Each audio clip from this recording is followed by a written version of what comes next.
9:30. We're going to start our first workshop, which is the term of Parliament, enabling a 4-year term legislation. We're going to go straight to you, Jack. Do you want questions going through at the end? We've got quite a bit of material to cover in a short space of time, so I think questions/comments, just shout them out. Okay.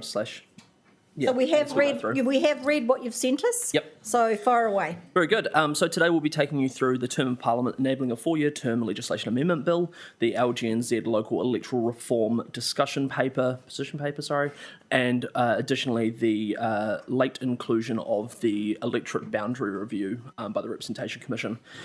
So Angela and my team has drafted the term of Parliament material in the presentation and in the report, and we'll also be writing that submission. So going through, basically, the term of Parliament bill has been introduced to Parliament. It provides an opportunity for Parliament to extend its term to a 4-year term. It doesn't do a clean 4-year extension blanket across the board. However, if the proportionality requirements are met, Parliament can make a resolution to extend its term. So the proportionality requirements require that the makeup of select committees is proportionate to the non-executive members, that's non-ministers, MPs in Parliament. And then if that is met, then Parliament can pass a resolution to extend its term to 4 years, and the Governor-General can make a proclamation. And again, the proportionality requirement, does not exist in local government. So the issue that we've basically identified here is that a case-by-case extension of Parliament's term does not provide security for local government elections in terms of funding from the Electoral Commission, attitudes of the local community, and potential crossover of local and central government elections. For example, if you have a 3-4-3 of Parliament and local government is fixed at 3 years or even 4 years, there's going to be a weird crossover every now and then. So, the recommendation for the potential submission that Council could make on this bill is either for a permanent 4-year term for both local government and Parliament with 2-year period between election cycles, or to remain at the status quo. Open up to any thoughts. You'd like to hear from all of us on what we support and what we don't? Just comments, basically, that can feed into the submission. So, Councillor Hayward, then Councillor Trillin. Thanks, Jack. I will give this my personal 2 cents on this, although I have actually written about the issue already, so it's not going to be a surprise about this. There are jurisdictions that have what are known as off-year elections. Virginia in the United States has its state assembly elections in the year between federal elections. So there, the public's expectation is that there is no possibility of having both the elections for both state and federal level in the same year, except for where there is a vacancy in place, so by-election. So I would prefer to have, if we're going to go with a 4-year term, to have them cycled between every 2 years, as opposed to having them at the same time. Although there is always unintended consequences when you have local and central government elections. I'm mindful of 2010 by-election that was held here in Mana. There was also the local government elections that year as well. And around about the same time when you had the winning candidate was Chris Whāwhoi, and the local government candidate also had a Whāwhoi as well. Correct. And the question that could always be asked is, did Whāwhoi win because of his first name, or did Chris win because of his last name? As to the status quo, I don't think that the public has already given a view that it wants to look at a longer term for Parliament. So I don't think that remaining the status quo is actually a viable option for us to hold on to. If central government shifts to 4 years, I think we should shift to 4 as well. Thank you, Josh. Thank you. Yeah, I'm really concerned about the proposal for a couple of reasons. So one, I think having an inconsistency in the number of years of a parliamentary term, I think what you've identified in the report here, I completely agree with. It should be 3 or it should be 4. It shouldn't be 3 or 4. I think it needs to be really consistent between those. I'm concerned that there's a proposal to increase the number of years in Parliament without any real changes to the checks and balances that we have in New Zealand. They've got stuff about makeup of select committees. The way that the structure of the government works in New Zealand with the overlap between the legislature and the executive. The lack of a written constitution basically means that we've already got, domestically speaking, one of the most powerful governments in the world in terms of its ability to do what it wants in enacting a domestic agenda. 3 years is the only thing that we have as a check against that. I would want to see any proposal extending out the term of Parliament combined with some genuine increases to checks and balances. And in the absence of that, I'd like to see us being actively opposed to it. However, if we did have a change to a 4-year term, I do agree with the recommendation that you have here that we should align and also do 4 years for local government, exactly for that reason of not wanting to have years where they're doubling up. The reality is that people don't pay attention to local government anyway. They will pay even less attention if we're having elections at the same time as central government. And I don't think that's a direction we want to move in. So, opposed to the 4 years. If there's going to be something, there needs to be an increase in checks and balances. But if there is a shift, I do agree with the recommendation that you're making here. You want to reply to that, Jack? I will just add that the explanatory note of the bill does note that the reason for this proposal as it's shaped right now is to provide a check and balance on the government of the day with the 4-year term, and that making select committees more powerful will enable that. There's the argument then of if select committees are controlled by the opposition, won't they just vote everything down or say that bills shouldn't progress through the process? The Taituara submission also notes that Parliament could include this proportionality requirement in the bill cleanly, in that they just bind Parliament to that, but then that does raise constitutional questions of binding future parliaments, which is not good. Yeah. Thank you. A 4-year, both for me. I'm agreeing with what you've written.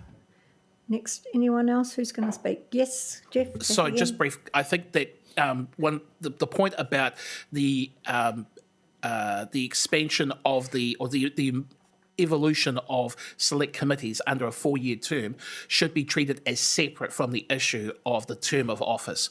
There are arguments that say that ultimately Parliament is supreme and the select committee can only vote to recommend. The committee of the whole still has to vote, the whole of the House has to still vote at the end of the select committee period as part of the second reading. So there's, whether or not a non-executive expansion of select committees serves as an effective check or not is really a separate issue from whether it should be a 4-year term, is what I was trying to get to. Anyone else? We've been asked for our comments on this, so yes, Councillor, we happy we will go around then? Sure.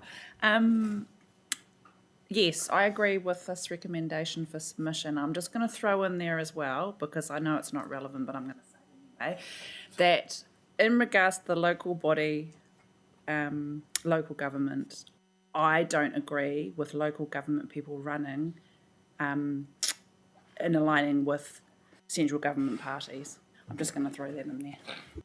Thank you, I agree with you. Izzy? So I'm not a fan of 4-year term, mostly because I think our people would probably prefer a 1-year term, to be honest.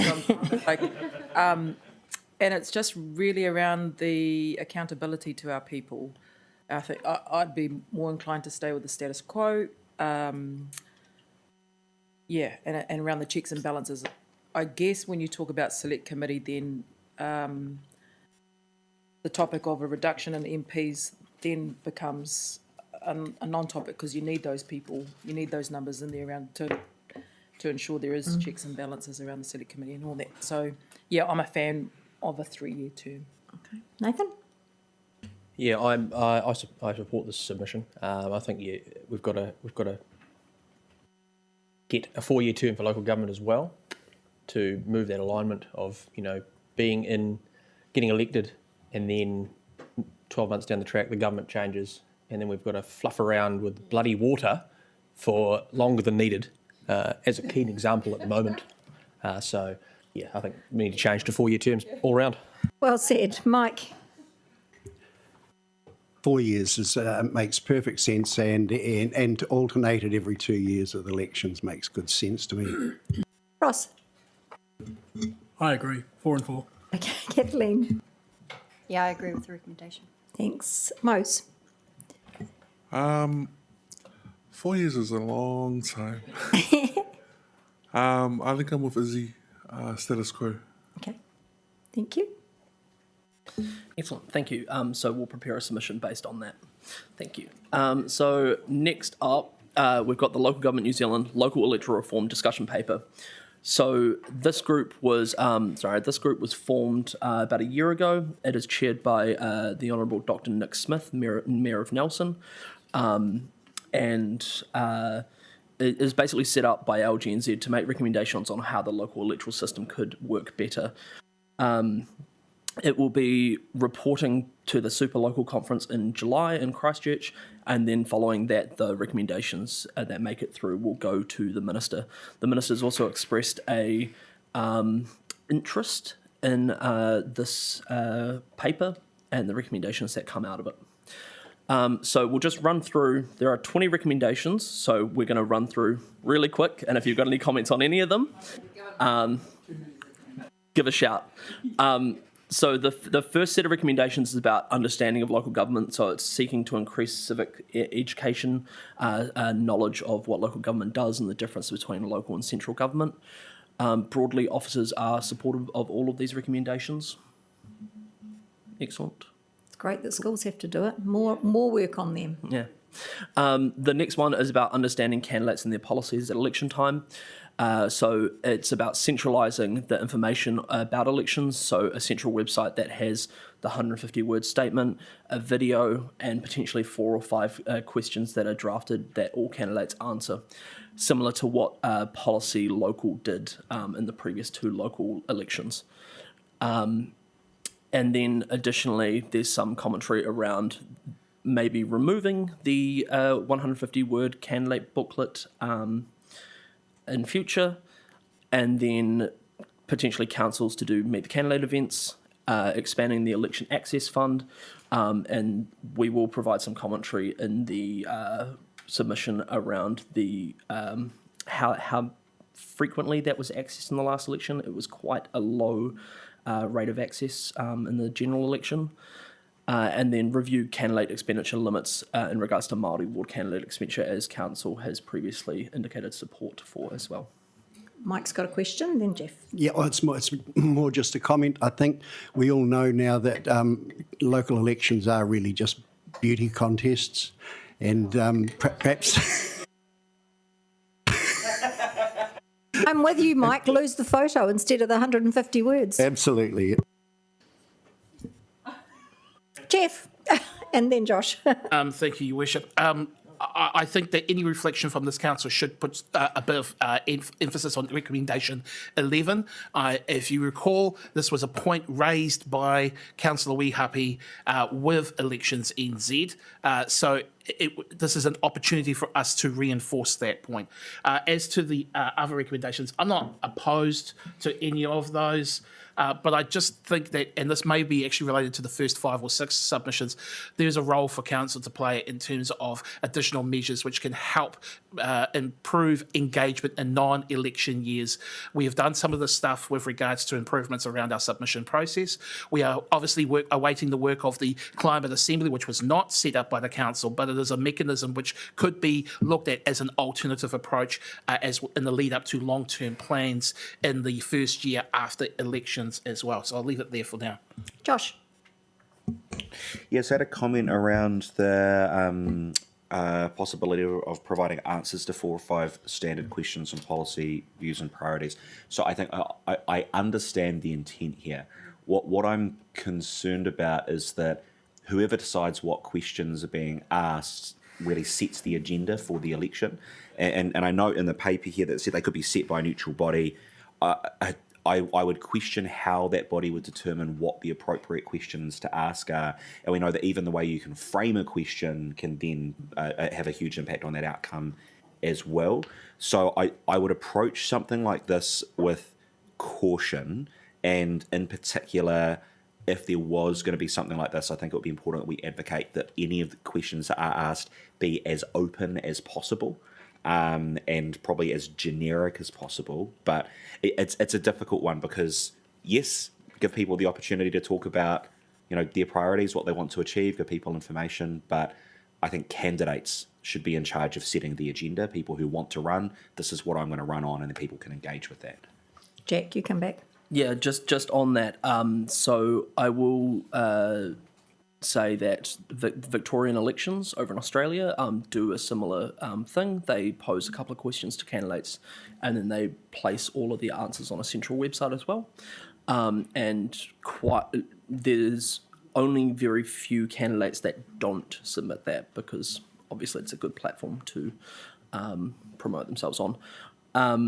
Additionally, the paper recommends that this could potentially be the Electoral Commission. That potentially isn't the right body. So yeah, we'll add some commentary around that as well. Could you just further to that, Victorian elections, did you say? Is that right? Do you know what sort of questions they ask? Not off the top of my head, but I can circulate that to council. Yeah, I'd be really interested in seeing that. Thank you. Kylie. Oh, sorry. Thank you. Yes, 11. Thank you for that. Thank you for listening, and thank you for your comments. In regards, in regards to getting rid of those booklets, right? Would that save us money in that process? It would, off the top of my head, including 1 page extra in the candidate profile booklet for the Māori ward poll is 8 cents per voter. So multiply that by 50-ish pages. Yeah, it would save us money. There is the reverse of that with low rates of internet access across our community. And if we know quite a few voters, this is the only information they have when they make Not their according vote. to the Porirua page. There's plenty of people that have got access to website on that page. But I do agree with this, but I don't agree with not providing a photo. I think if you're going to put anything in paper, you need to have your face attached to it for transparency. Kathleen. Yeah, I agree with the photo as well. And my question was around 8B, around the booklet. And yes, there are a lot in the community that don't have internet access, but in particular, there's a lot of elderly that don't have access to the internet or don't know how to use it. So I think that they need to be considered in that, in 8B. I know you're reviewing it later and all that, but just... Anyone else? No, Izzy? Sorry, just on that. I mean, the print on those booklets anyhow is tough for anyone to read. There used to be a time, God, I've been around too long, where back in my day. But she didn't say back in my day. Anywho, respect your elders, but no. Where the kapi mana would do a run of, or who were running. Or the Candidates' performance they used to do. Well, no, they also used to have profiles on people who were standing for election. And that reaches a whole lot of people at no extra cost to us, but also good for our local people. Is there any chance of partnering up for that sort of stuff? It's bigger print as well, We should add. never requested it. It was part of local journalism, wasn't it? So I don't quite know how they would take that, but it's worth asking what coverage they intend to run over the election period, because you're right, it reaches into different places than our social media, etc. Josh? Yeah, sorry, just to add, I certainly don't think we should be giving people less information than now. I do support retaining the printed booklet. Yes, there's a cost associated with it. I actually think that that's a sensible investment. We always talk about wanting to get people engaged in elections. Fewer than half of people vote in local elections, and I think if you remove access to some of the little information people currently have, it just makes it that much harder. If you're saying to someone, oh, well, here's your voting form, and if you want to find out, you can go and search up this website and have a look at that. I think just introducing that one extra step. So I don't necessarily mind reviewing it after 2 elections as it's been proposed here, but I think any discussion around potentially removing it entirely should be had with a lot of caution, I think. So definitely support retaining it for now.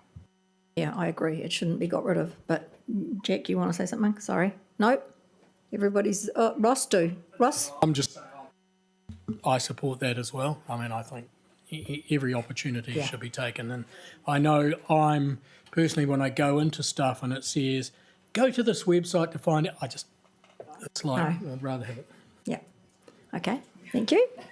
Very good, thank you. So issue 3 in the paper is about voting methods. LGNZ, the working group, is proposing a move to in-person voting for all local elections, similar to parliament elections, with a 2-week voting timeframe and polling booths in venues where people frequently visit. Additionally, they make the recommendation operationally to councils to continue expanding alternative ballot drop-offs and drive-throughs, which we are doing this year. And then supplementary, if this doesn't occur, the move to in-person voting to enable overseas voters to use the same voting methods as central government elections. Having worked central government elections for the Commission in 2017, people will send in pixed photos of their votes, and that counts. And then additionally make it easier for voters to have voting papers reissued if they don't arrive. Thank you. I find it hard to think that someone wants to do it from overseas when we can't get locals to do it. Josh? Is there any reason why it couldn't be a both and as opposed to an either or? Like, I think having a setup where you've got an election day and a voting period, people can turn up and vote in person, that sounds great. But also, if someone wants to do it the way we're currently doing, and if it's not broken, don't need to fix it necessarily. So could we say we could do both? Booth and postal. Yes, you currently can do both. However, the regulations haven't been updated since about the early 90s. They were just rolled over into the 2001 Act. So there is a bit of disparity between the postal and the booth voting regulations. For example, postal voting closes at midday, whereas booth voting closes at 7 p.m, in line with central government elections. Additionally, 2 other comments to make. The only place that booth voting has been tried in Aotearoa in the past 30 years is Hutt City in 1992, where turnout was about 25%, and it hasn't been tried since then. Additionally, Auckland Council explored a range of options last year. It's in the June 2024 governing body agenda. They explored full postal all the way through to full booth, and then a mix in between. And it was going to double the cost of their election to do booth voting from $10 to $19 million.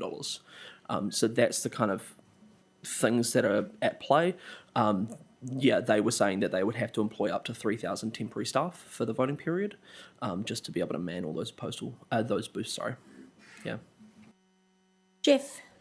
Isn't the analogous position really not a full voting booth as akin to an election day for the general election, but the early vote period that is used in general elections where you have nowhere near the same number of voting places, and at those locations individuals can at that point register to or update their enrolment details, be issued a special vote and vote on the same day. There's nothing in our regulations currently that prevents us from doing something similar and not have to have the logistically and expense of having as many voting places akin to a general election day.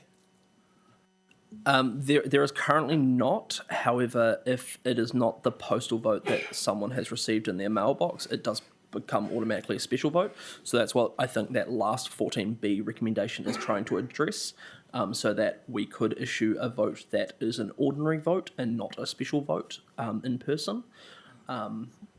But that said, there's still no reason why a special vote would still be counted. It just won't be necessarily counted immediately. Correct. Yeah. Their votes would still count. Yes.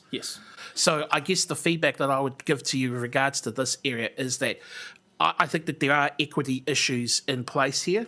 In the past, I've been very much firmly of the opinion that we should be going towards trying to make an election day experience as similar as possible to the general elections.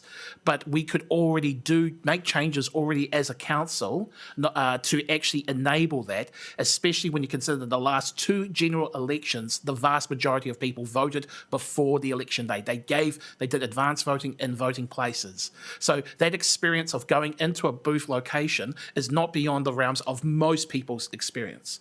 That said, for some people, even leaving their home is a big logistical challenge. So I think the postal ballot still plays a role in regards to the equity and accessibility challenges for those individuals. Any feedback that we give should be maintaining that point about equity and accessibility to the process. and that's with regards to elections. I would also want us to reinforce the point that there is a lot more that we can do between elections to help improve trust and confidence by the public. Thank you. I think with the postal, as long as we've got booths around the city, plenty of them to drop off, because trying to find a post box these days is almost as impossible. Okay, anybody else? Yep, Kylie. Yeah, no, I agree with the in-person experience, and when we're talking about equity and accessibility, there is help out there for people to access help if they need it, to drop things off to a polling booth or just exactly what you were saying. So I think there are ways of working around it instead of just saying, no, it's not going to work for them. Anybody else? No? Keep going, Jack. Excellent. And the last issue is administration and promotion of elections. The fourth issue out of 5.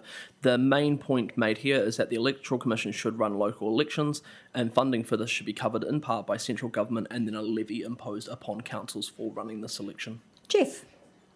Strongly in favour. I think it's better from across the nation to have a consistent operator of it. I understand that may have some issues for private operators who are currently providing that service.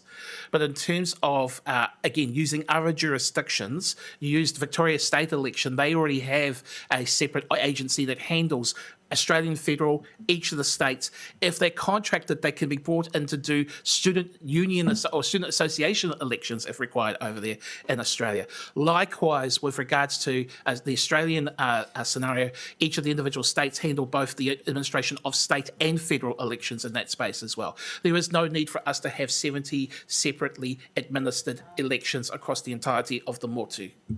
Josh. Yes. A question though, just around funding should be covered in part by central government and in part by imposing a levy on councils. It would seem to me that if you've got the Electoral Commission running this and it's the same approach taken nationwide across all the councils, it would be more straightforward for it just to be funded by central government. I wonder if there's a particular reason that I might be missing as to why it would be beneficial to have a split funding model?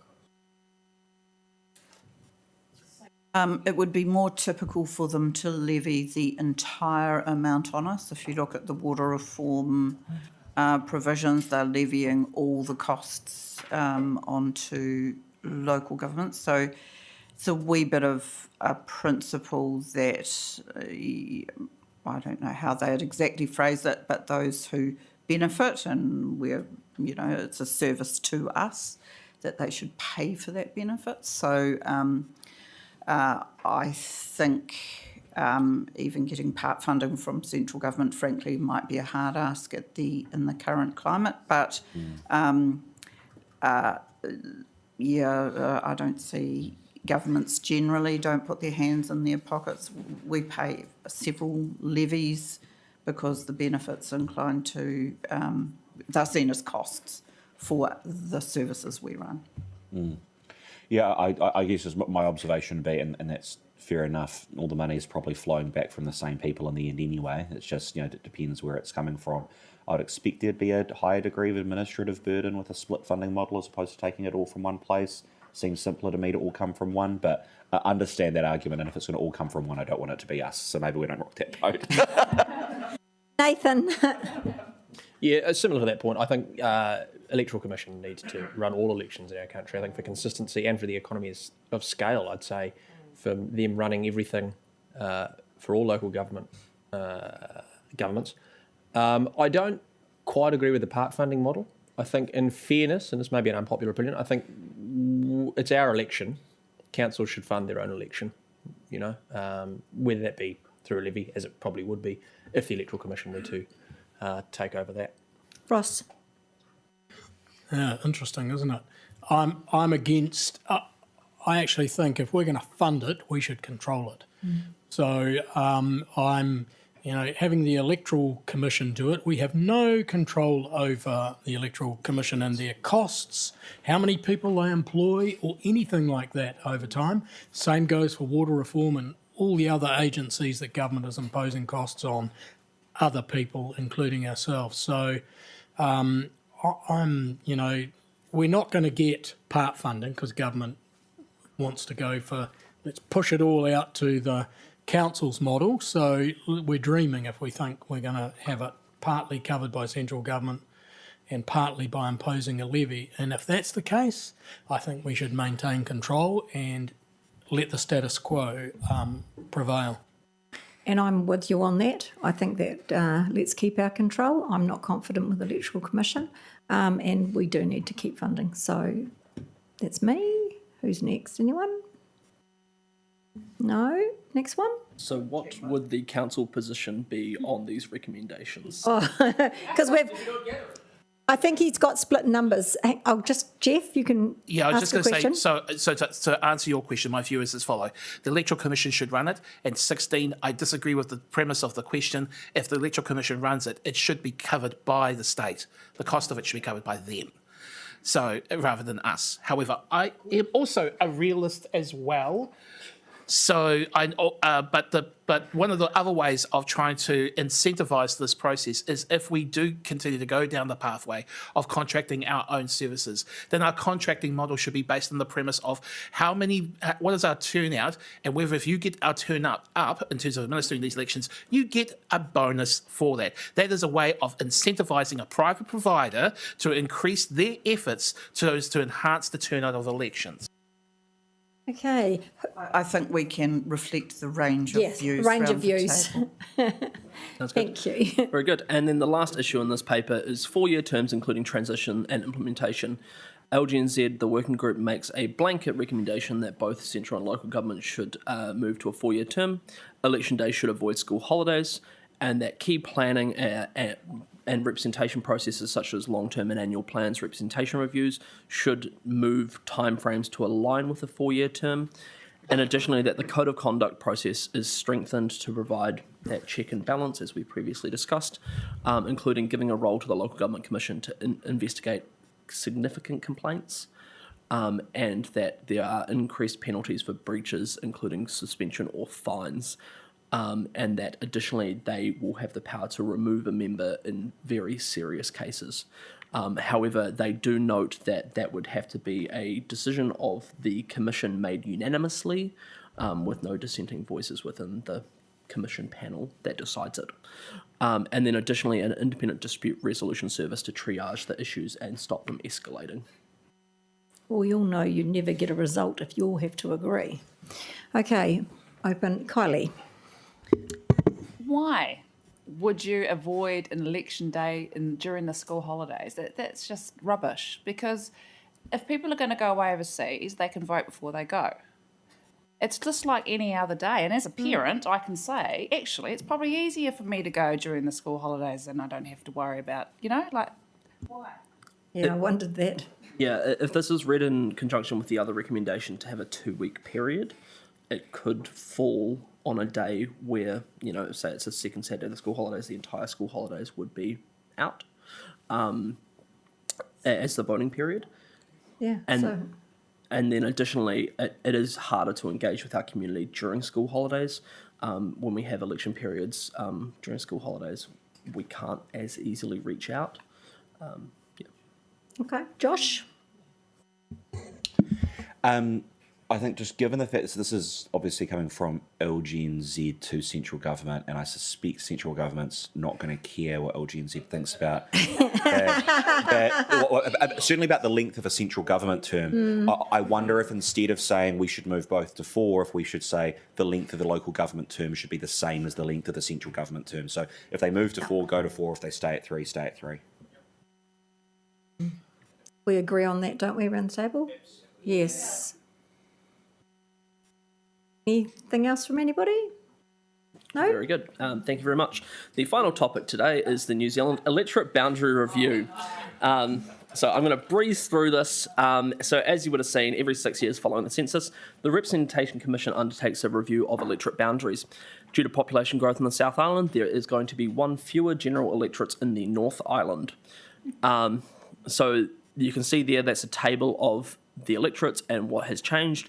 You will note that only 8 remain unchanged in the North Island and 40 are having changes, and 736,000 people in the North Island are affected by these changes. Very good. So when dividing New Zealand, the Commission considers several factors, just like Council has to consider during a representation review process.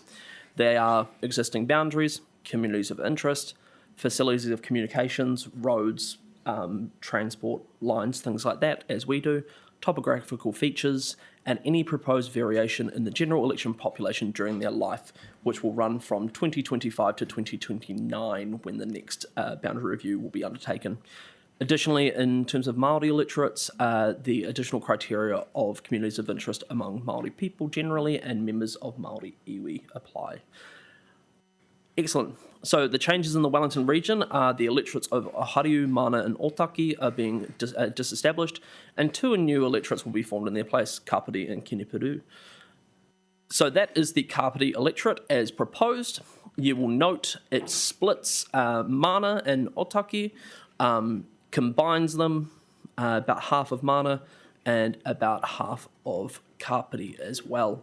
I object to the name. We don't live in Kapiti. That starts over the top of the hill. So that really annoys me. If you're going to split our city, give us a name that's not Kapiti, because we don't live in Kapiti. We live in Porirua. You could just look across to the west there. There's an island that gives its namesake to it. Yeah. And also bear in mind that Kapiti has a name of significance to both Ngāti iwi. Toa and Yeah. other iwi to the north as well. Yeah. So, I'm not going to get picky because I'm not going to win anyway. Very good. So this boundary runs in the south. The boundary runs from north of Papakowhai through below Whitby. So Whitby is in the Kapiti electorate, and it runs up in the north boundary. It coincides with the Kapiti Coast District Council boundary. I will have a detailed view of this coming up that you can look at. So just to confirm, Kapiti is reconfigured. It's half and half Otaki and Mana, and that the proposed name reflects a prominent geographic feature of the electorate and has been used in previous parliaments. Very good. You left Porirua Bay off that map when you said you haven't put Porirua Bay at that top bit? Suburbs of? Could you... Oh, yes. Papakowhai's in the other bit. This is directly taken from the Commission. Oh, well, they've left Porirua Bay ripped off. it You from can there. tell them that I'm not happy. Will do. Okay. Sorry. And then next up is the Kinipiru electorate as proposed. This runs from the southern edge of this boundary is Johnsonville, the bottom of Johnsonville, and runs up and includes Titahi Bay, Papakowhai, Waitangaroa, and Ascot Park. As you can see, it's another one where it's half and half of the previous 2 electorates that exist currently. Moving through, that's what it contains, what the population is, and the electorate name is an established name at the centre of the electorate, according to the Commission. Jeff. is the council going to be putting a submission? Yes. Okay, so this is what I would like to have here, because I'm noting that I will be giving some details to the Labour Party submission, so I don't want to cover that stuff here. It may be confusing for those who live in Papakowhai Papakowhai would be exactly the example, where the boundary of the electorate would mean that they would be represented by the Pāwhatahanui. No, sorry. Pāwhatahanui, yep. I will just jump in, Councillor. Yep. There you go. That is the boundary, so you can see that the red line is the general wards and the blue line is the proposed electorates. That is exactly my issue, is that the Papakowhai suburb is incongruous with our ward boundaries with regards to the general electorate boundaries. So Papakowhai is going to find itself being represented not inside the Onipota ward, which would be the majority of everybody else that's in Porirua City as part of the Kinipiru electorate. Yeah, I mean, so that I'm just trying to understand the rationale in terms of the communities of interest and communication connections, that one of those things is their access to local government, and I think that this is an oversight that we may want to bring to their attention, and surely there's enough population in there that it would not breach the thresholds in terms of their banding for the size of electorates. Yeah, we do believe that it would create electoral confusion that would probably be our feedback as well. Will create. It's not we believe, we will. Yeah. We can feed that back. And then additionally, of note is that our boundaries went through the Local Government Commission process, who agreed with us that our boundaries were reflective of our communities of interest. Yep. Sorry. Yeah. Ross, Sorry, why does it matter? I mean, if it's why do the boundaries matter? One is a vote for central government. One is a vote for local government. I live in Papakofi. I'll still be in the same local body boundary that we've got now. I don't care. When it comes to voting for the national election, I'll just be in a different electorate. So what? I mean, the only thing I could say to that is that opinions are like assholes. Everybody's got one. Are you calling me an arsehole? No. I think your house might be out of that boundary looking at that, Ross. Anyway. Actually, it might very well be. Yeah. That said, I think it does matter. It will matter to people with regards to who live there, and I think that it would be a cleaner arrangement in terms of the administration of the electoral roll to have it be consistent with city council boundaries where it is possible, where it is practicable, and in this case, it can be practicable. Thank you, that's noted. Anybody, we know you don't agree.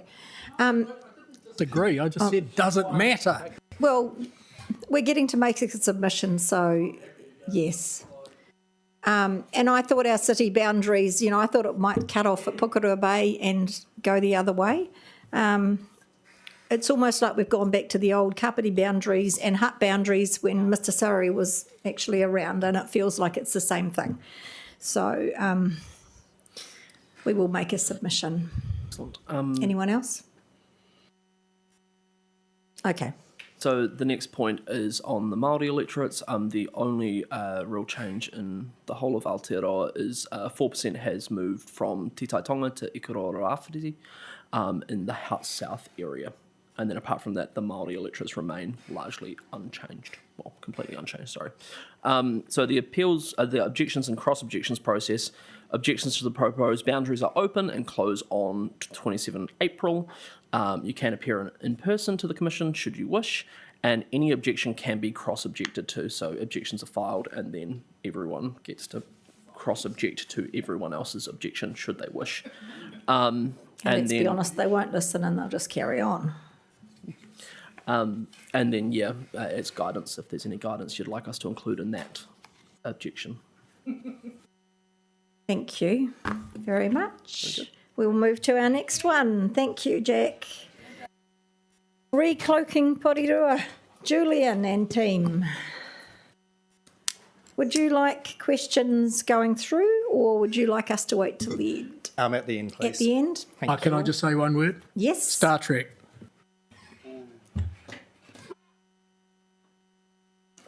People online will not understand that. I'm lost. Thanks, Ross. Can I just kick off? You can, Thanks, yes. Hey, thanks for your time this morning, councillors. Look, I once tried to chop down a pahutakawa tree outside the Michael Fowler Centre where we wanted to put in a new sewage holding tank. This is years ago now.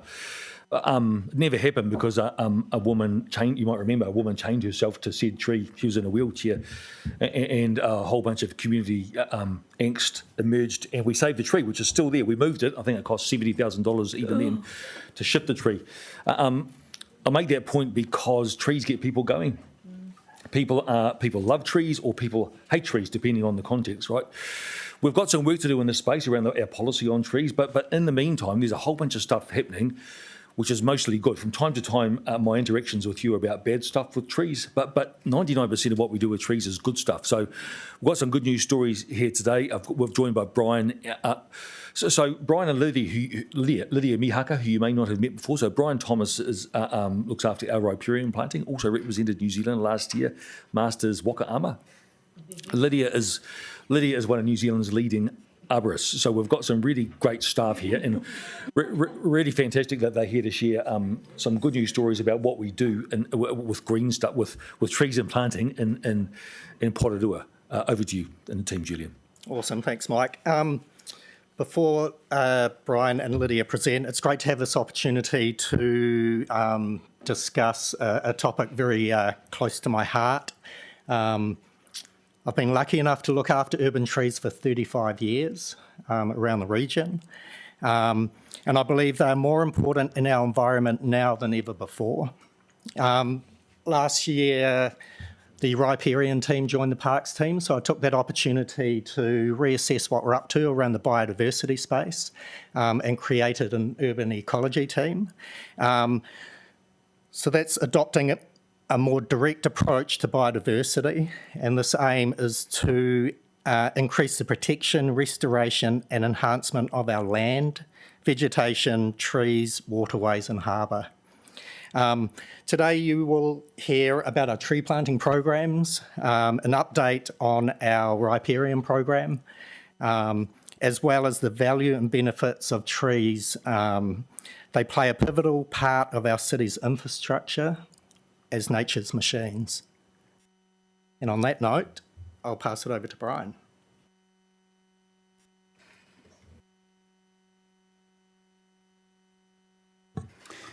Thanks, Julian, and kia ora koutou. I'm pleased to present an update on our parks planting program to date and our work program for 2025.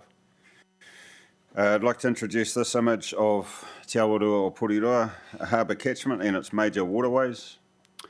Underneath is a whakatauki and it reads, ko te wai te toto o te whenua, ko te whenua te toto o te tangata. Water is the blood of the land and land is the blood of the people. I liken this image of the harbour catchment being like the liver that supplies and filters the blood of the land before it enters the heart, or in this case, Te Awarua o Porirua, our harbour. Here are 5 facts about our taonga. It is the largest estuarine ecosystem in the lower North Island.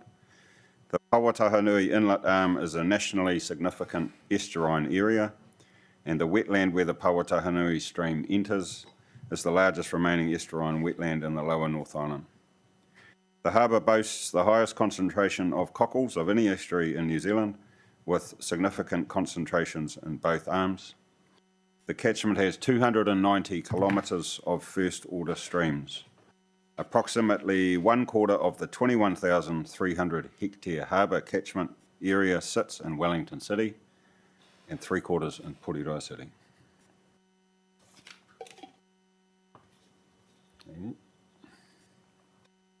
Oh, okay, I've got it now. Thank you. An update on our council's major planting programs. The Riparian Planting Program is a council-led 20-year riparian and erosion planting initiative designed to protect our waterways and improve the health of Porirua Harbour. It has been jointly funded for the first 5 years with Ministry for the Environment funding and Porirua City Council rates. Pictured here is one of our council contractor teams. This is scrub cutting men, and they are Cannons Creek family, and they're doing some amazing work for us. In winter 2024, 164,000 plants were planted on public and private rural land. 20,000 plants were planted along waterways on rangituhi, and 264,000 plants were released from weeds. 4,500 plants were planted by community volunteers at Cannons Creek, Battle Hill and Belmont Waitangirua. 3,800 students in 34 Porirua and Tawa schools engaged with educational activities connected to our harbour. In our harbour planting program, the Harbour Restoration Strategy commissioned by Council in 2024 is a plan to identify restoration opportunities, revegetation treatments and associated costs. Priorities will be further determined together with Ngāti Toa, guided by their iwi environmental management plans. Harbour plantings have been ongoing for several years. Both council-led and volunteer groups like Forest and Bird Gopi and Plimerton Rotary will continue this work this year at Motukaraka, Papakowhai, Ivy Bay, Takapuahi and Camborne. The Parks Planting Program, which has planted up to 20,000 plants a year for the last 5 years, continues next year in our sites. Wide-scale planting of 45,000 plants will start in Bothamley Park in conjunction with Eastern Porirua Cadetship. Riparian plantings for this year.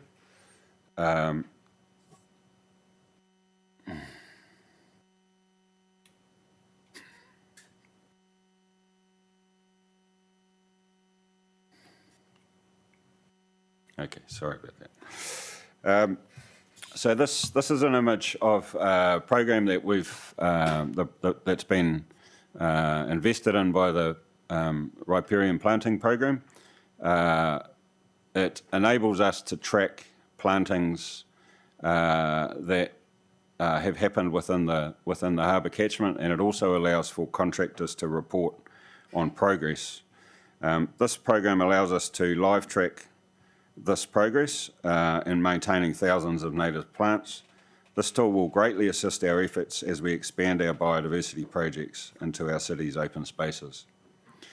Our funders, MFE, also access this dashboard as it provides evidence that we are meeting the objectives of the funding deed. We will soon be launching a public-facing dashboard so that we can share this information with our communities.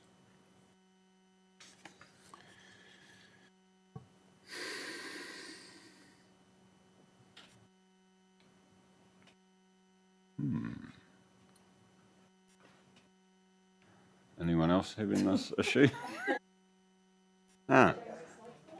Sorry about that. Planting with our communities, schools. The success of the Streamside Schools program has been seen thousands of students from schools in Porirua and Tawa contributing to this program. When we have school children planting trees, it provides an opportunity to explore issues related to climate change and environmental degradation. Planting allows students to be part of the solution to restoring the health of Te Awaroa o Porirua. They then become our kaitiaki of tomorrow. Council has previously organised community streamside plantings at Keneperu, Cannons Creek, Whitby, Battle Hill and Waitangiroa. These have attracted a wide range of volunteers from Porirua and Wellington. In 2025, community plantings are planned for Papakowhai Lagoon, Bothamley Park and in Cannons Creek Reserve. In the volunteer space, Plimerton Rotary will plant 3,000 plants at Motukaraka Point this winter using their successful environmental grant application. When we support our volunteer group efforts and invite our wider community to engage with the planting program, it supports sustainable environmental connection. In the harbour planting space, we are planning to plant 10,500 plants working with contractors, Ngāti Toa, volunteer groups, community groups and schools.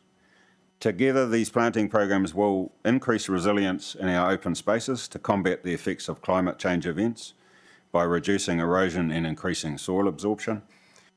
They will increase biodiversity gains through the elimination of pest weeds and pest animals and subsequent replacement with native vegetation. And they will reduce reserve maintenance and mowing areas, leading to carbon emission reduction and a reduction in operational costs.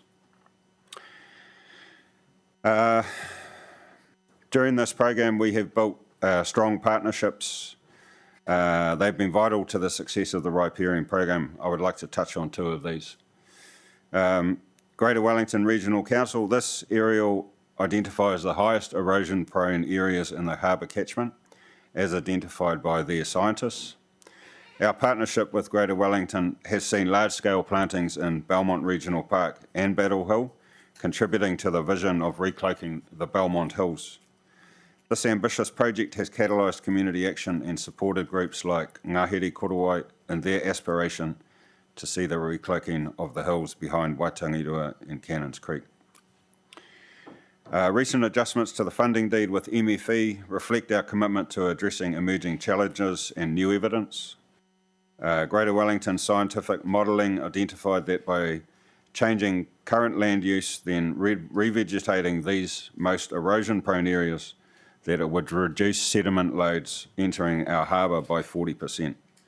A deed change negotiated with MFE has now seen these resources spread between erosion control and streamside planting, allowing us to partner with Greater Wellington land management officers and to combine our programs of work.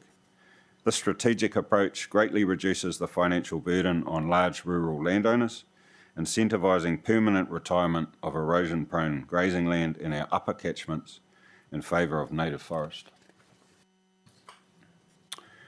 Another partnership of significance, of course, is with Ngāti Toa Rangatira. Council supports streamside and continues to support streamside planting at Mahinawa, Hukarito and Kahotea streams. These planting events have been held and have been well received and attended by iwi members and the wider community. Ngāti Toa have supported a number of council-led community plantings as well. Ngāti Toa Tai Ao Rangers also contract to the riparian management program, with recent plantings undertaken at Battle Hill. This partnership has grown since the start of the riparian program, and we look to build on this to further our joint aspirations to uplift the mauri of Te Awaroa o Porirua. These partnerships together help to combine our experience, knowledge and work programs to achieve the best outcomes for the harbour catchment. This collaboration supports the recently signed Te Waiora o Porirua Harbour Accord. Proven impact. How do we know what we're doing works? We have a citizen science framework, a group of citizen scientists, volunteers who are collecting data. Here we go. A citizen science freshwater monitoring program was established to monitor and detect water quality and biodiversity changes at a sub-catchment level. This work collects important data but also provides another opportunity for volunteers to engage with the program. Some of the citizen science data collected to date indicates minor water quality improvements at a sub-catchment level. That's a good start. As a requirement of the funding deed, we are contracted to undertake audits on plant survival rates. The latest report published in January 2025 indicates that we are exceeding the minimum 85% survival rate required by MFE. Learnings from these audits also assist us to determine best practice riparian planting techniques.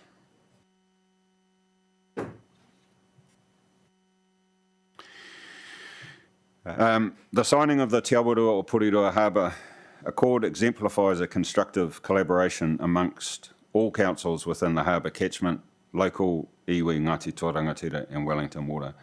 Our planting program serves as an effective model for reducing sediment runoff and improving water quality in our waterways and harbours. Moreover, revegetation planting is critical in mitigating the impact of climate change-induced weather events. By slowing runoff to waterways, reinforcing stream banks and hillsides, and increasing the absorption of water into subsoils, these planting efforts will significantly reduce the likelihood and severity of flooding. These planting programs also empower our communities to take positive action by being part of the solution to improve the health of our harbour. Council is currently investing significant amounts of money to replace and upgrade ageing three-water infrastructure, and this will make a huge difference in time. I encourage councillors to further support our planting program as they increase biodiversity in our city, enhance the ecosystem services provided by our natural assets, and contribute holistically to our communities. Continuing this 20-year program is a vital investment in the ecological health and aesthetic beauty of Porirua Harbour, ensuring that future generations can enjoy and benefit from a thriving natural environment. By continuing in this 20-year program of work, we can ensure that long-term ecological integrity and beauty of Porirua Harbour for future generations, creating a positive impact on our community and our environment. Engaging the community in these environmental initiatives to restore Porirua Harbour is essential for fostering a sense of ownership and ensuring the project's long-term success. Our collective efforts will ensure that the ecological integrity and beauty of Porirua Harbour is maintained and enhanced, creating a lasting legacy that future generations will appreciate and benefit from. Thank you for your time today, and over to my colleague, Lydia. Mayor Baker, we're happy to take questions on the riparian program now, if that's okay. Sorry, anyone? Yes, Councillor Duncan, then Councillor Hayward. Yeah, thanks, Brian. That's great. Look, you're talking about partnerships. Well, first off, MFE funding a lot of this stuff, and partnerships with GW. Do they put quite a bit into this as well, funding-wise? Yeah, they do, Mike. They, sorry, Councillor Duncan. No, we're in a workshop, you're okay. Mike's my neighbour, so I'm used to talking over the fence. I'll call you Councillor Duncan today.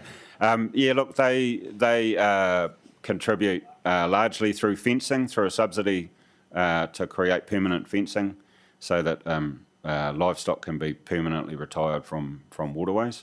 So they do put a significant amount of money into it, and of course they're putting a huge amount of money into retiring grazing from Belmont Regional Park and returning that back to native planting, and that's not cheap. And when you talk of Bothamley Park, are you talking about the wetland up there that's part of the Kaingaora development? Are you involved in that? Yeah, so through the riparian program, we will be involved in restoration of streams outside of the Kaingaora areas, but the cadets are working in the space where Kaingaora have been doing the pipe replacement, and then through our wider council programs, we will be doing restoration in other areas of Bothamley outside of that, outside of the areas identified with Kaingaora. Jeff? Thanks for coming in and talking about this, and I've got more questions later on about this and stuff, but just on riparian planting, MFE, their funding contribution is still ongoing at this stage. Is there a risk that their contribution may be curtailed? Yes, there is. I don't believe the funding we received was from the Essential Freshwater Fund. I don't believe that exists anymore. The initial funding was for 5 years, and we're at 3.5 years now.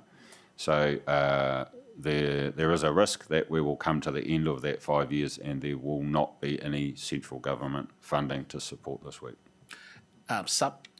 Is there been any work in working with ministry or the relevant ministers in terms of the situation that we have here and the potential that continued investment would enhance outcomes here in Porirua? So, Council, we're engaged with senior officials at MFE. Their organisation itself has some issues itself at the moment internally. So the short answer to your question is yes, but it's highly qualified, and I don't want to give you any expectations that I can't keep. Last up on riparian planting, would it be prudent for officers to report back to council on the potential cost escalation of just maintaining our direction of travel on the work that we've been doing so far if MFE funding is not able to be, or some similar form of funding was able to be provided by central government, and what that would mean for conversations coming into the next long-term plan? Yes, and we are undertaking that analysis now. So we are almost ready to come to you with some advice, but it won't be ready for this annual plan. Ross? Yeah, I have the same concerns about central government funding and longevity, etc. But look, fantastic work so far. Nobody can deny that. I just have a couple of areas that I'd like some more information on. One is number of trees is interesting. To me, it's about area, and I'd like to understand what sort of area we have planted, and particularly in relation to sort of, if we have any idea of that, what area needs to be planted, like what percentage of, how far have we got down the track in terms of our ultimate goals. So that's the first point I'd make, area. And are we planting, it's great to plant in some of the areas like Bothamley Park and some of the things that we've seen here. To me, it's about the Pareto principle, the 80-20 rule. Let's plant in areas of high erosion.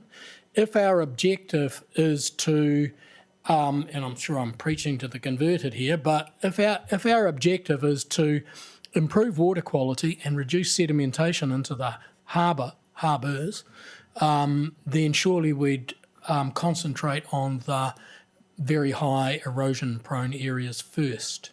So that's the second question, or second point.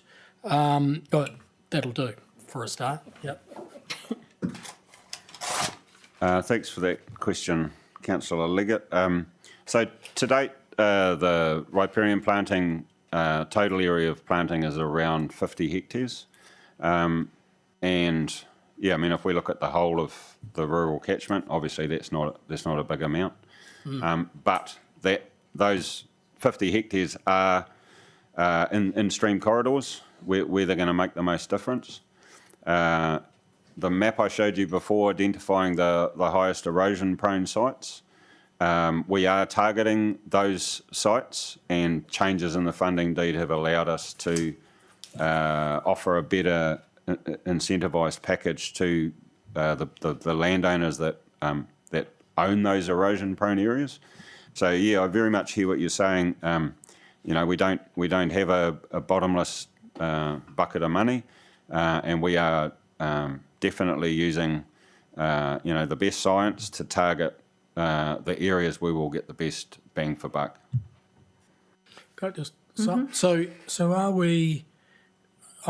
We look at sedimentation rates in the particularly Pawatanui Inlet, don't we? So we're still tracking that, and at some stage we may see, although with 50 hectares probably not, see much of a difference, because it depends on events and things like that, much of a difference in sedimentation rate. So it's a really long-term thing that we're looking at here, not short-term miracles just by planting a few, 50 hectares. So I'd expect in the future that, water quality would improve, potentially, and sedimentation rates would improve as well, all other things being equal. Yeah, no, that's correct, Councillor Leggett, and other benefits of the planting that we shouldn't forget is around increases in biodiversity as well. So, yeah. Izzy? Yeah, my question was similar to what Ross just asked. I just wondered whether there was a priority list in terms of where you're planting first, and sort of sounds like you covered it. And then, the management dashboard, are you guys, so how does that work? You guys just input where you've planted and then people have access? Is that how it works? Manually? Yes, so the data is entered, the sites that we planted, that's captured, and that's entered by our operations officers. But our contractors, we've got a big team of contractors who do 90% of our planting. Through surveys, they can enter the other data around the numbers of plants that have gone into areas when they've been coming back and doing the maintenance. Okay. So all that feeds into that dashboard. And the cool thing about if we have a public-facing dashboard is we can show all the sites where plantings occurred. People can click on the map and pull up some of the detail. And there's live counters of the numbers and the areas and all this other information as well. And I think our communities need to know that. And then, just on that, any thefts of plants that you've? Nah, not. We're aware that's a risk. Ian's nodding yes, and you're sort of.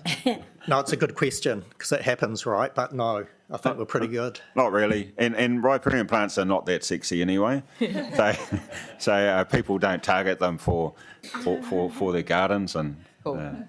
And then I just had a question around the planting programs that involve the schools. Is the expectation that the schools then further have, education around the impact of what they're doing, of their actions in terms of making a healthier environment for them to live? Or actually, does our staff give them a little bit of education before they do the planting, or is it just... So we employ an education advisor for schools, and she connects with schools prior to planting, and where there's opportunity, will engage in the classroom and talk about and demonstrate the wider issues for Te Awaroa Porirua and climate change and other things like that, so that when children go to these sites, they know that what they're doing is impacting on that.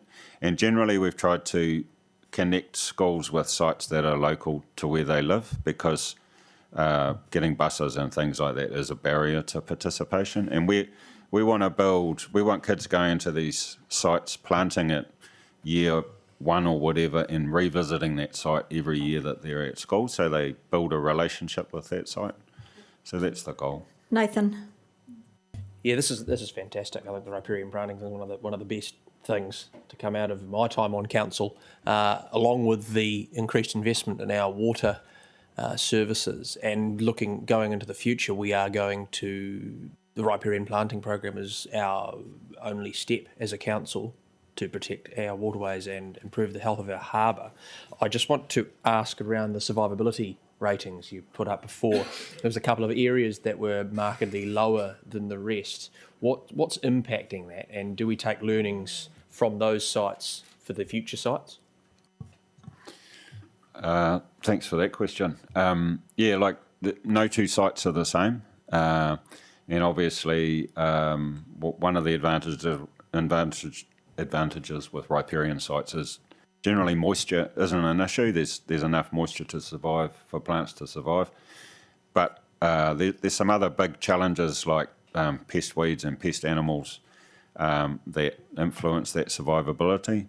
We're getting better at what we do as well, and we use those audits and our own observations to modify our program to achieve best practice, I guess.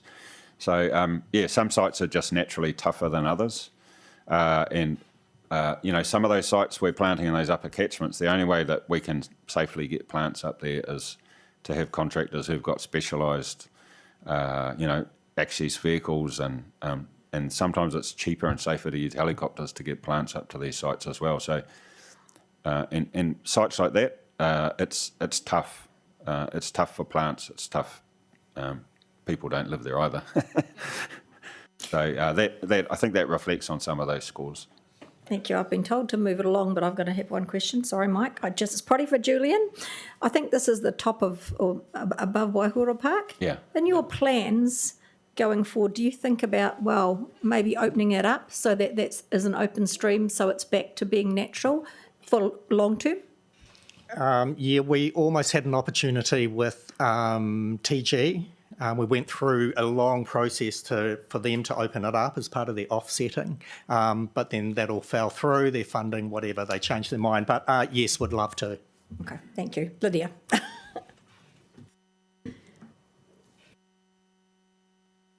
Cool. Kia ora koutou.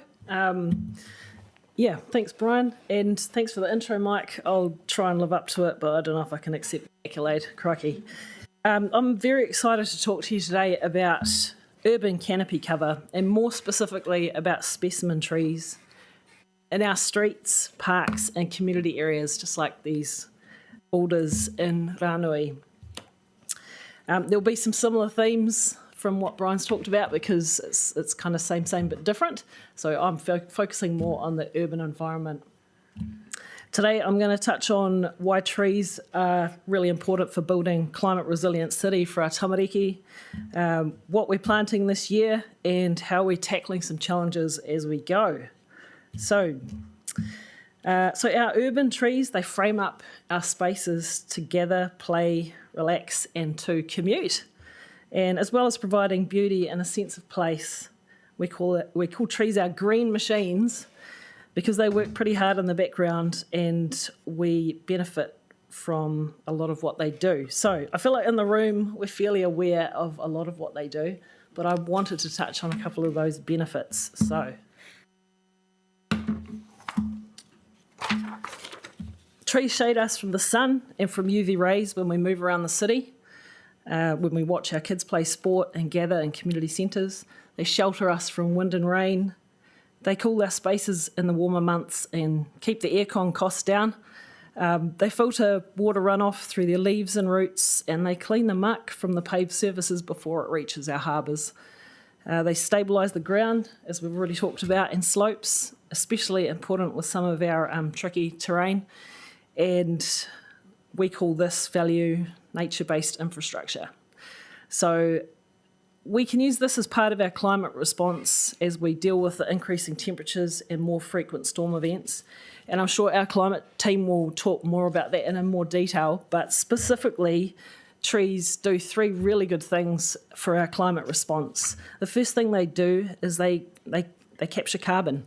So as they mature, and it's from around about 35 years and older, they start to use large amounts of carbon during their life cycle, or photosynthesis.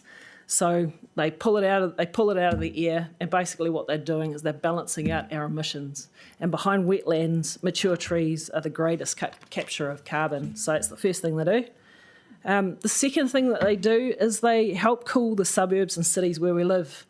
And as we expand from our quarter acre, past with a fruit tree out the back, and we fill up the boundaries with more and more surfaces, we end up with lots of hot paved areas, materials, think car parks, footpaths, curb and channel, even dry garden beds that are parched in the sun. All of these areas, they tend to increase, not reduce. They pump up the heat that's in the cities, and with climate change, we just tend to be getting a little bit warmer as we go on. And so, worldwide, this thing is called the urban heat island effect. I don't know if anybody's heard about it, but it is something that is, like I say, it's around the world. And the one thing that we can do that's really effective to counter that is to have more canopy cover. And so when I talk about canopy cover, I'm talking about it's like an umbrella across the city. And cities across the world, they have they aim for around 30% of canopy cover to get the good benefits that they're looking for.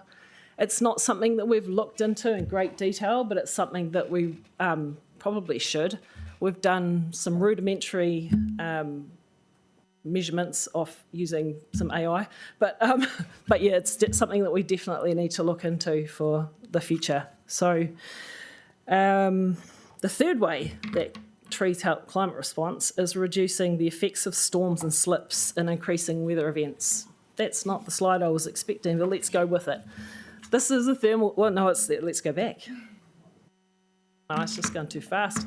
This is a thermal image from one of my colleagues in Auckland, and it's taking the temperature of the road, which is the 44 degrees there, and it's also taken the temperature, it's clocked the temperature under the shade of those poplar trees in that street. So it's just highlighting the effects that mature trees generally can have in a cityscape that, especially people that are moving around, vulnerable people, it's somewhere that we want to improve. So I've got myself back to front, but that's okay. Let's just roll with it.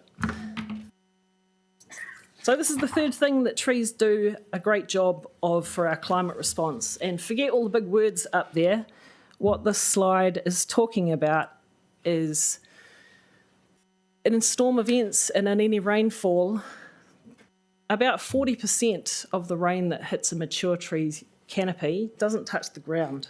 So they are amazing at reducing the effects of surface flooding and all of the things, erosion. And so the more canopy that we have in those areas, the less water that we've got that's filling up and going out to the harbour. So that's the third way that trees really help in our climate defence. Next.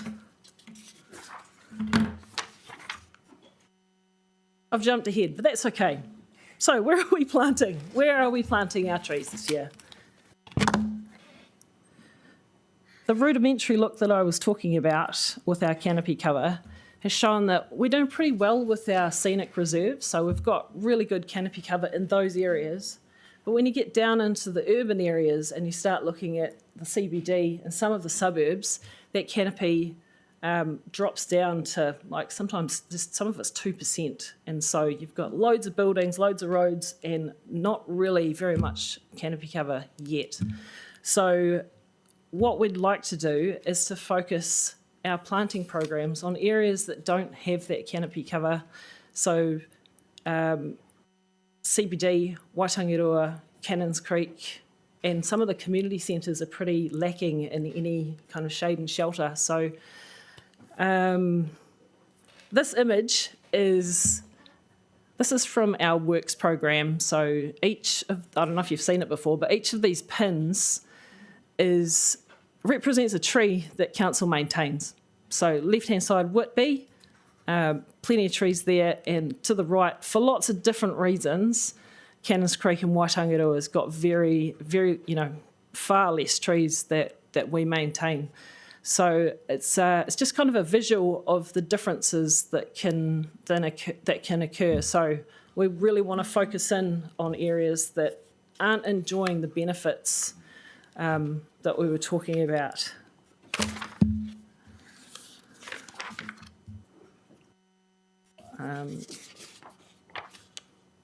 Let's see. So this is just a little bit of an example of a lot of what we're talking about today, talking about a climate resilient future. So this is Waitangerua Mall. And at the moment, there's lots of paved surfaces, there's asphalt, there's, I've lost the name for it, but where the sports volleyball surfaces are, there is pavers, and there's very little canopy cover and little shelter. So this is one to keep an eye on. We're going to put some bigger trees in here this year, and we want it to be a place that especially children can just come in and play and gather, have a picnic. So yeah, this is a picture of one to watch this year. So what are we planting? We actually haven't had a planting program until this year. And this year we're planting 100 specimen trees across the city. Most of them will be hardy exotics, and that is mostly because some of our climate is challenging in our parks. Lots of wind, lots of difficult soil to grow in. So we want trees that will survive. So natives tend to do really well where they have shelter and protection. So you'll find if we have parks that have got a lot of shelter, you'll see more natives in there because they've got a better chance of survival. Out in more barren kind of high wind situations, we just want things that will grow to their full potential. So we've got 100 trees, mostly native, some exotics, and this is an example of our in-house team has whipped up these tree guards. Some of the posts have come from Cannons Creek. They've been repurposed from the post that came out of there.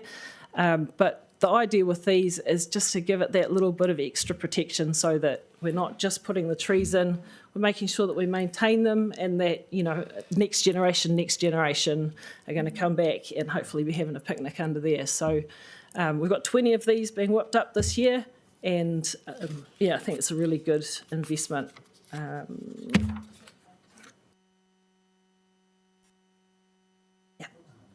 Oh, back. And Josh, she said, yeah, nearly there. I've got your. I'll say again. Sorry, I didn't quite hear it. Where is that? Jasmine Underhill. Oh, Where is that? Yeah, Jasmine Underhill. It's what, sorry? Jasmine Underhill Park. Yeah. Oh, good.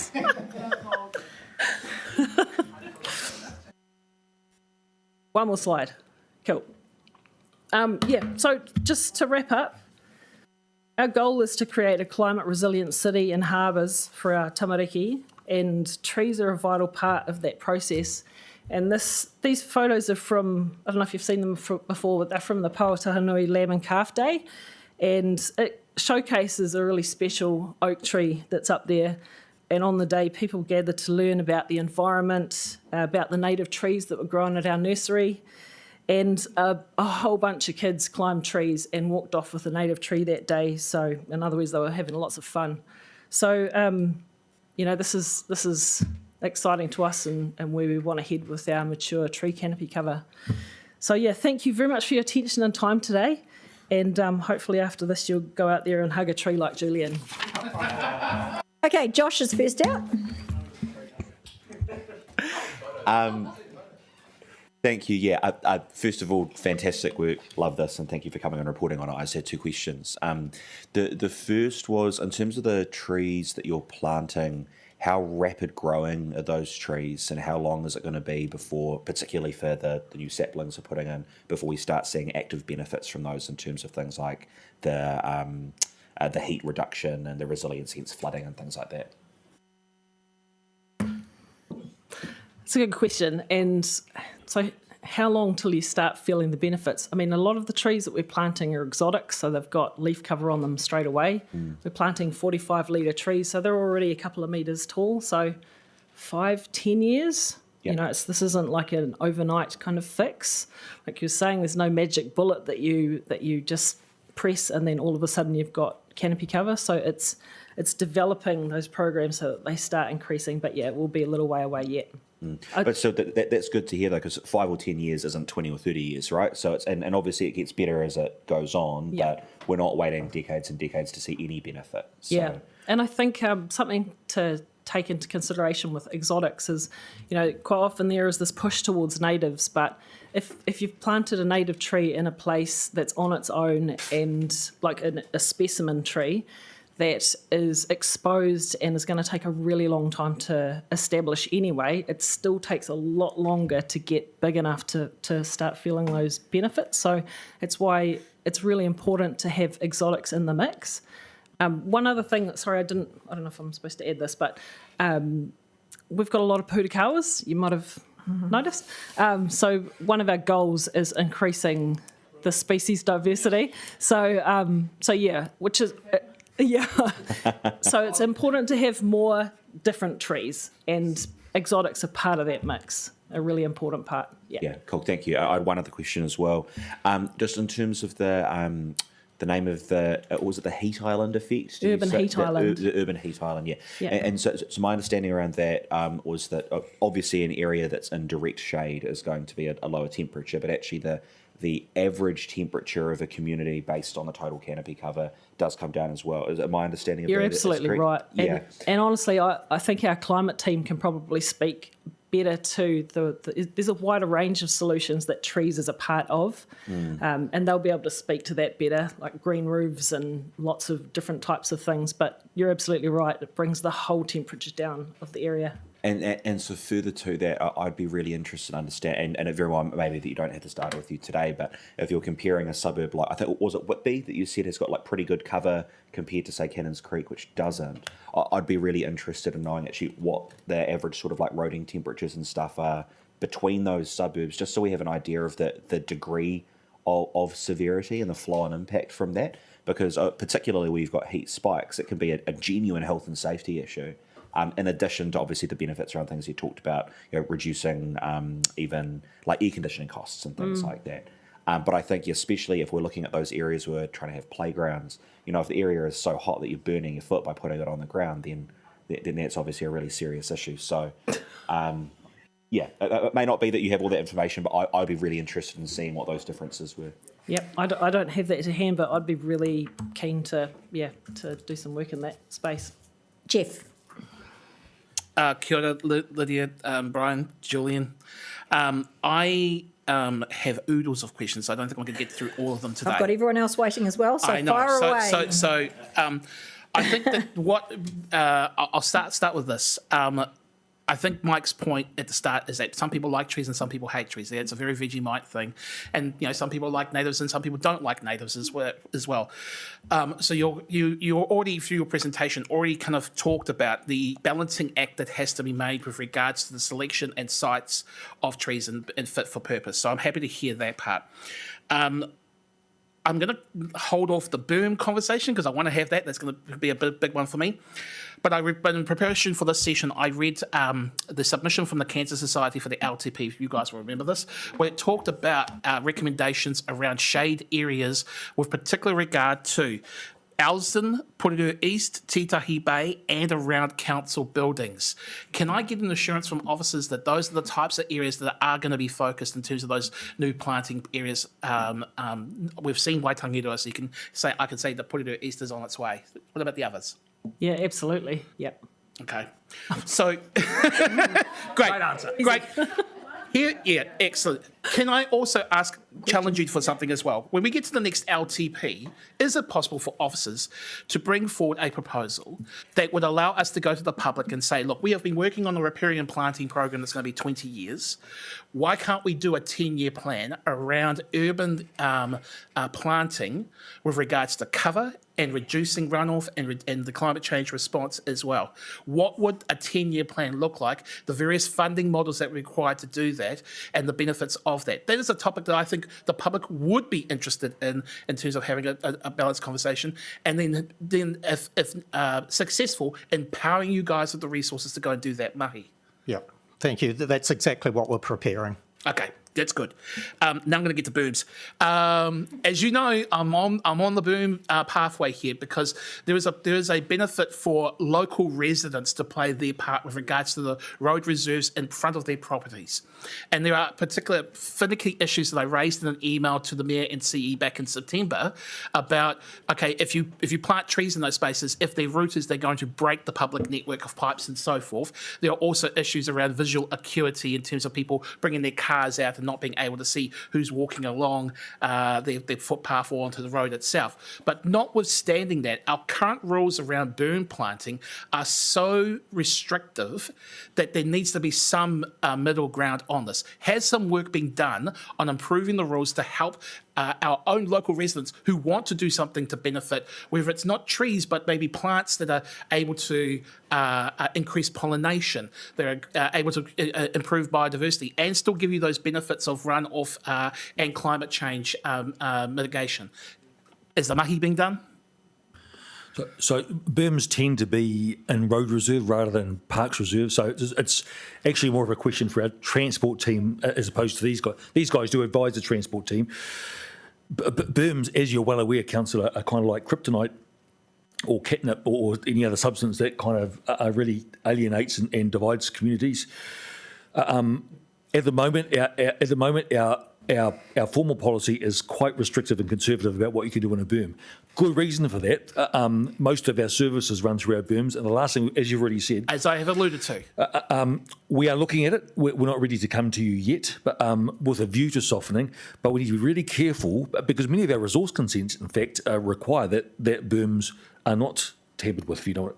So we're thinking about it. We're not ready to come to you yet, but it is something that's on our work program to have a look at our burn policy and how we take it forward without compromising the services that you mentioned. A point that I've made quite clear, but I'm chomping at the bit to see something that could be more proactive for our communities to be part of the solution in terms of dealing with runoff, dealing with sedimentation and dealing with climate change. Kia ora. And people getting out of cars, not into gardens. That's the flip side to it. Yeah, again, all of this covered in my previous points. It's like somebody's not listening to what I'm saying here. And I They are, but there's other priorities. But Nathan. Oh, there we go. This is great stuff. Obviously, just a quick one. I may have missed it when I ducked out of the room, but the cost of planting a specimen tree is far more than planting the riparian because they are established, they're bigger, there's a lot more involved. Thanks for the nods. I didn't need a verbal thing. My next line of questioning is around, obviously, trees have a limited lifespan. They are living things, and at times the trees become older and potentially become dangerous. We love trees, but sometimes they have to come down. Do you guys need more money to remove old and dangerous trees from council reserves or public spaces? So we currently have a program. We've identified all those trees around the city, and they're based. The removal is based around a priority of risk. And yes, we have a pretty small budget to tackle those. And again, it is something we think about in terms of bringing round the table to increase that funding. Thank you. Izzy. No, I don't think I could ask it any better than what Jeff had. It was around the berm planting, because that's probably a big majority of concern that I get from our community is around it being a walkable, because it's not just the services that are underneath, but also the root damage that then raises the paths for our people to be able to walk on. But yeah, it would be good to see what comes back in terms of what Mike was talking about in there. Kylie. Thank you. Yeah, that was one of my questions around the older established trees and some of the issues that's happening, because I just note that in your, the first picture is a picture of the tree in Ranui in Mangabin Ave, and those trees are, nice. They are doing some damage to some infrastructure. Fruit trees, I was going to ask you. In Cannons Creek, Waitangirua, sorry, I'm doing a Ewan. In Cannons Creek and Waitangirua, were you proposed to be doing more tree planting? In the past, we've had our community ask us so many times about the potential of fruit trees being planted instead of normal trees. What are your thoughts around that, Lydia? I think that fruit trees that are in streets can tend to have some not great outcomes, lots of things to squishy and not so great. It's fine if somebody is tending to them and using that fruit, but if they're not, it becomes a bit of a headache. So I think a better place for them is in a park. We don't tend to have like an allotment of fruit trees that go into areas. It's something that you could possibly discuss Yes, within absolutely. your team, particularly with the new, what's happening, in Cannons Creek in specified areas. I understand exactly what you mean, like with having fruit trees on booms would be a bit, and also they do, birds eat them, really, at the end of the day, and then you've got rat problems. But, I know that because my husband's a pest technician, as he already told me. But in and around the parks where people, because we've already got the blackberry bush in Bothamley, which people love and take, sorry, and take from every year. Just a thought. Yeah, and there's a number of fruit trees that are doing really well in that space. So, yeah. Mike? Look into it. Yeah, fruit trees are all deciduous, aren't they? So you're going to end up with gutters full of leaves and things every year. Yeah, so, but look, I just want to kudos to the citizenship ceremony where we give away a tree to each of the new citizens. I think that's a brilliant idea, and it's spreading the trees around. You talked earlier about the 30% canopy. You don't have any detail on that yet, but is that the sort of target you're aiming for there? Yeah, I think the first thing that we need to do is really understand exactly what we've got, which we don't have that yet. We've sort of got, like I say, we used artificial intelligence just to have a bit of a guide, but it's not really, you should never trust the robots. So we've got to do some work to understand what that looks like. There's a lot of variables that you put in. What you really want to know is what the canopy cover is in the areas that you live, but it will take into consideration forestry areas and all sorts. So first step is to find out what it is, and then it's to set some goals after that, and realistic goals. So that will be with the wider climate team. Ross? Thank you. I think my question's already been, I just was worried about underground services and how we react to those sorts of things. So I think that'll be handled. Kathleen? Yeah, I was also curious around that 30% coverage and how where we're sitting, but it sounds like that's coming later. Would the city centre be also an area that, to beautify space with trees? Absolutely. Yeah, the canopy cover around the CBD and the city centre is pretty low at the moment, and it's one of the areas that probably needs the most because there's the most paved areas. So, yeah, we're going to be planting in there this year too. So keep an eye out. So will you be planting in planter boxes or taking out asphalt and car parks? There's existing trees down there that have been struggling for years and years and years. So we are going to look at doing a bit of a trial this winter, and we're removing 6 of those that are in the middle of one of the car parks using the existing tree pits. We'll excavate those out, top up with some nice soil, and then do some replanting there. So nothing sort of new, and definitely no car parks taken out. Thank you. Any other questions, people? No? Thank you. That was really. Oh, hang on. Sorry. Sorry, Mose. that's really random. Sorry. That photo that you had of Whitby and Porirua East side by side, what was the reason why there was so much more on Whitby side versus, was it the layout of the land in the east, or was it? I can answer that because the developers have to put in a certain number of trees in their subdivisions, and that's a new subdivision versus an old one. And so all the infrastructure is not sitting in the footpath, whereas it is in the east. Oh, yeah. Sorry. But it's coming. You're going to make us like Whitby, eh? Yeah, that's the plan. We're going to try our best. Okay. Thank you very much. That was great. And thank you for joining us online. We are now going offline.